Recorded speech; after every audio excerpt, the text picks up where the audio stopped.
feels endless, and shadows call my name.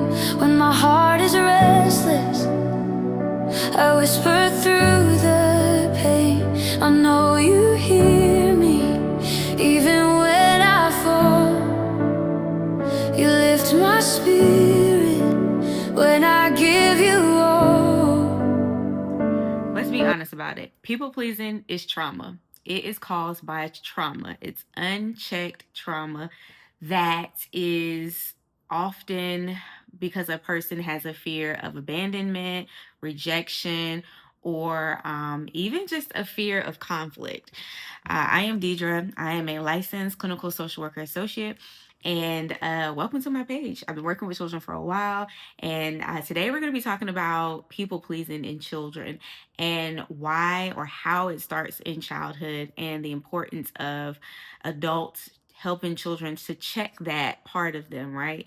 So we're going to look at a video that of a parent that's explaining what people pleasing is and giving her child scenarios. But first, I just want to talk a little bit about people pleasing and how it's rooted in a fear of some type of abandonment, rejection, or fear of conflict. So let's say, for instance, a child has been abandoned by a caregiver, by a parent, mother or father. They're going to spend a lot of their time doing whatever they can to not lose other people in their lives. They are going to do whatever they can to ensure that other people are happy, even if it costs them their happiness, even if it causes them harm, even if it's meaning they don't have something, or they lack something. They don't care. Their main goal is to make sure that the other person is satisfied or is happy, because then they see if that person is happy with them, then they won't leave, which is not the case. You can make sure you can give a person everything in the world and it's still their choice to leave. And so it's the adult's responsibility to help children to identify what people pleasing is and to help them to recover from that, or to help them to find a way to deal with that characteristic or that part of them. So I'm going to let you guys look at the video, and then we're going to come back and I'm going to talk a little bit about why this video is important and what it teaches children. I want you to give me a people-pleasing response to this scenario that I'm going to give you. Okay, so imagine we're playing and you've had enough and you said, "Mom, can you please stop? I don't want to play anymore." And I said, "So you don't want to play with me?" Give me a people-pleasing response. Okay, fine. I'll just play. Why is that a people-pleasing response? Is because they're saying that, and now that's making me feel like, well, now they don't want to be around. They don't like what I'm doing, and now I feel like, okay, well, I'm not trying to make the other person sad or feel type of way, so let me just go ahead and let them. Right, exactly, because you are more focused on the other person's happiness and their needs versus your own. Now, let's do that same scenario, and I want you to give me an assertive, a confident, but still respectful response. So we're playing, you've had enough, you said, "Mom, I'm done, I don't want to play anymore." And I go, "Well, you don't want to play with me? Fine, you don't want to be my friend?" What do you say? Well, then I go ahead and say, well, I'm not trying to go ahead and make you feel that way, but I really don't want to play, so I'm not going to play. And then I go walk away. We don't want relationships based off of pleasing others, because then it's not so real. We want genuine relationships where we can be ourselves and we can say, "Hey, I'm done. No, I don't want to go. No, I don't like that. I'm not comfortable with that." And someone else respects us. And we're going to feel peaceful inside. People pleasers, they are very unhappy on the inside. They pretend like they're happy. They pretend like it's okay for them to do what the other person wants. They smile and make it seem all nice, and they wrap it up with bows and they wrap it up with glitter, and they say, "Well, I'm just being kind." No. Deep down inside and on the inside, they really didn't want to do that. And they're unhappy with themselves that they cannot say no. So stand on business. It doesn't matter if it's me. It doesn't matter if it's another family member, a friend. Stand on business. Does that mean you got to be rude? No. But be confident. Don't let someone else's guilt of, fine, you don't want to be my friend. Fine, you don't like me. A lot of times that's manipulation. That's someone trying to make you feel bad for choosing yourself or what you need so that you can choose them. Don't let that get to you. I love you. I care about you. We're great friends. I just don't want to play anymore. Simple as that. Thank you, Mom. I really appreciate this. Okay, so you guys watched the video, and I think this is such a amazing thing to do. Of any, whether your child has experienced trauma that you know of or not, I think it's always a good idea to educate children firsthand about people pleasing, so that they don't fall into the rhythm of doing it, and so that they can identify it if it starts or before it starts. So first thing is that people pleasing. I want to say this first. It feels safe and it feels secure. It feels like I'm doing this so to prevent or to control something else from happening or someone leaving from happening.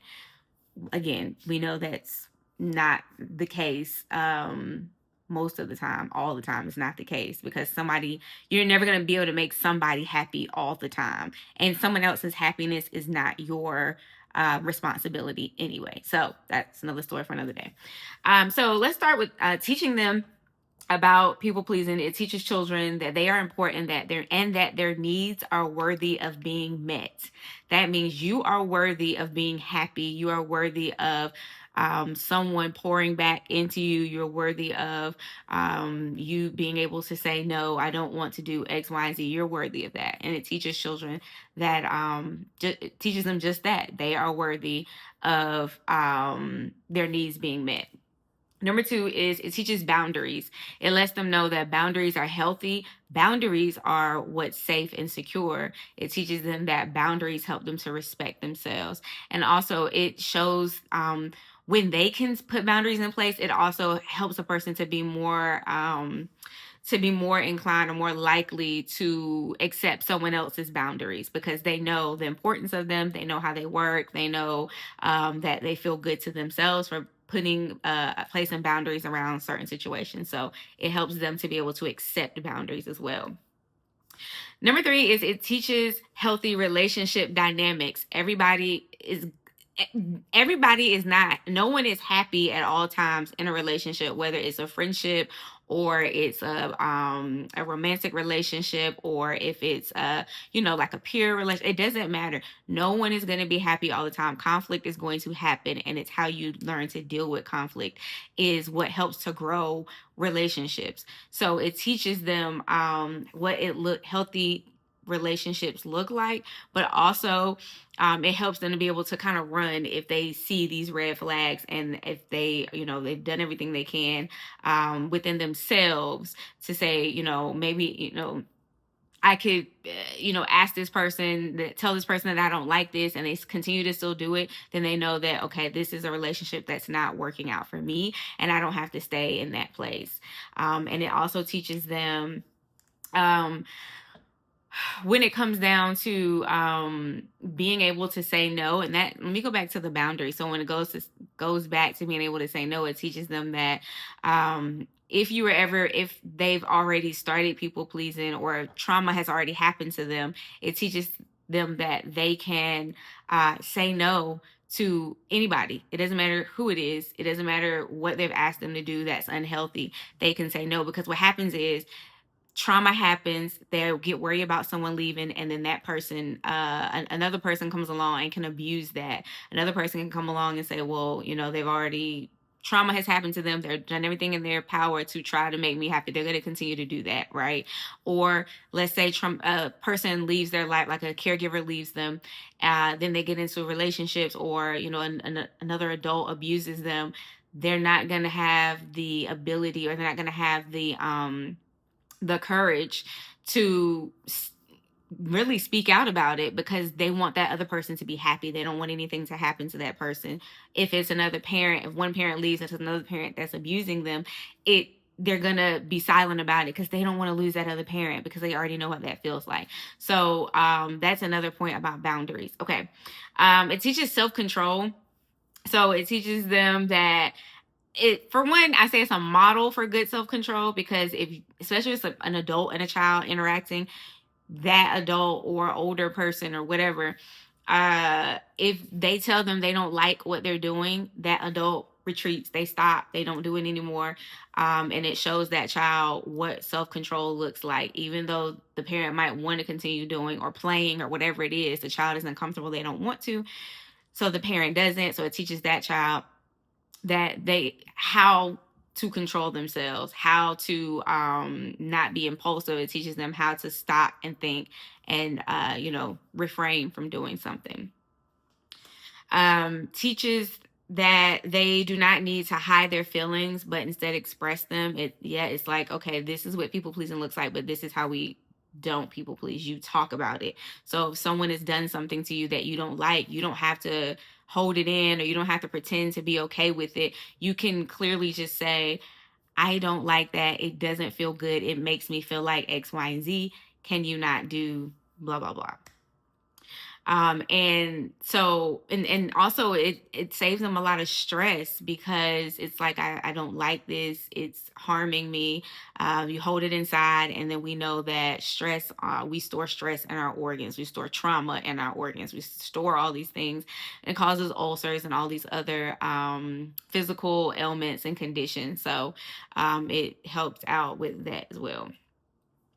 It teaches emotional safety and what to look for in relationships with others. So we kind of talked about that. It teaches that if there is someone who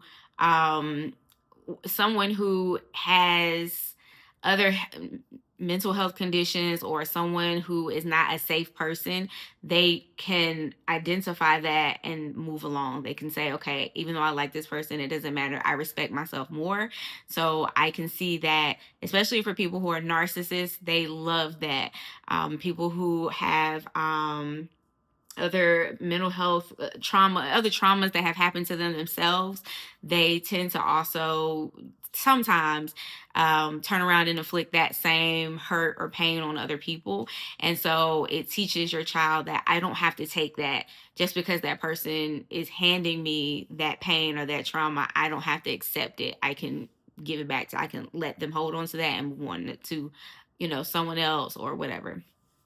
And then it teaches respect. It teaches that it shows that that person has respect for your child, and your child knows what respect looks like. So they can also give respect for the next person that comes along, somebody else that might set a boundary for that child, for your child. Then it says, okay, I know how to respect that person. And it also shows when an adult,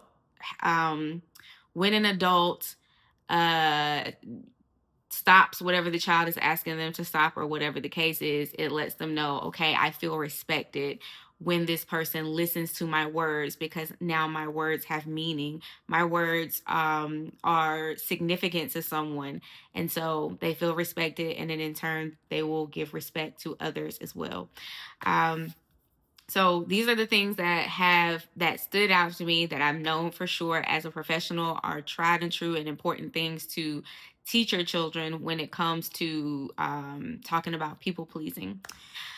If you tell me some things that you have learned from people pleasing, or teaching, or ways that you teach your child to identify that people pleasing within themselves, and how to overcome it. Don't forget to like, comment, and subscribe the box down below. And I'll talk to you guys soon. Love you. Bye.